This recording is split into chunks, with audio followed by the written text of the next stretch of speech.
சங்க காலத்தில் கொடைத்திறத்தால் புகழ்பெற்ற 7 வள்ளல்கள் முதலேழு வள்ளல்கள் என்று அறியப்படுகிறார்கள்.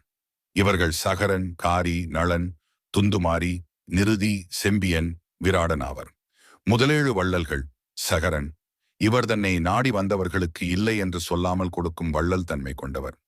காரி இவர் பகைவர்க்கும் இரக்கம் காட்டி அவர்களுக்கு உதவி செய்தவர்.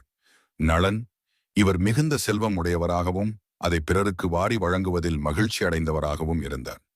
துந்துமாரி இவர் போர்க்களத்தில் வீரத்துடன் போர் புரிவதோடு இரக்க குணமும் கொண்டவர். நிருதி இவர் நீதி தவறாமல் ஆட்சி செய்து மக்களுக்கு நன்மை செய்தவர். செம்பியன் இவர் பிறரை மதித்து அவர்களுக்கு வேண்டியதை கொடுத்து உதவியவர். வீராடன் இவர் தன்னை நாடி வந்தவர்களுக்கு வேண்டியதை கொடுத்து அவர்களை மகிழ்ச்சி அடைய செய்தவர். இந்த வள்ளல்கள் கொடைத்திறன் மட்டுமின்றி நீதி, வீரம், இரக்கம் போன்ற சிறந்த குணங்களையும் கொண்டிருந்தனர். இவர்கள் தமிழ் இலக்கியங்களில் போற்றப்படுகிறார்கள்.